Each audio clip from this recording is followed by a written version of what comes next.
In this video, we're going to look at solving trig equations. The idea of the video is to present a method that will allow you to solve any trig equation that you have at AS level maths. What I'm going to do is start off with three different graphs. We have y is equal to sine theta, y is equal to cos theta, and y is equal to tan theta. These are given in radians, but we can of course work in degrees. Let's start with sine theta. I'm going to write now that the sine of theta is going to be equal to the sine of 180 minus theta. If we look at the symmetry, we're symmetric about this point just here. So if I have now a solution, let's say that this is 60 degrees in, we will have one 60 degrees back from 180. What we're also going to look at is that sine theta will be equal to the sine of theta plus or minus multiples of 360 degrees. So if I have a solution here, I will have one 360 on. If I have one here, I will have one 360 on. The same goes, I can go backwards. Remember, this curve cycles infinitely. It has a period of what we say is 360 degrees or 2 pi radians. So if you wanted this in terms of radians, we could say that the sine of theta is equal to the sine of pi minus theta. And we could say that the sine of theta was equal to the sine of theta plus or minus 2 pi n.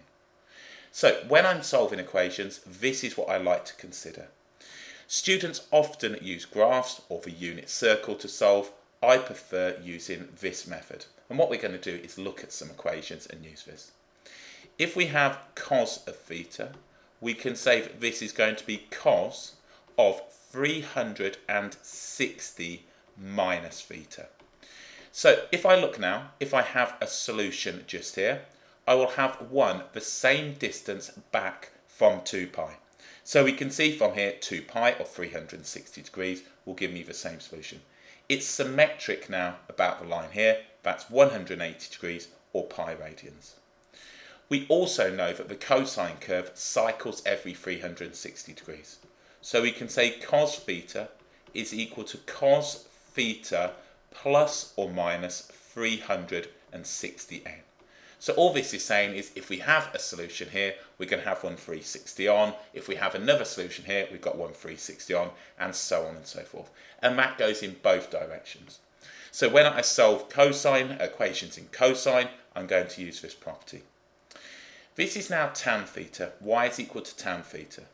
We can say now that tan theta will be equal to tan theta plus or minus 180 n, or if you like, pi radians multiplied by n. So if I've got a solution here, I've got one now 180 on, another 180 on, and so on and so forth. So what I'm going to do is use these properties to solve equations.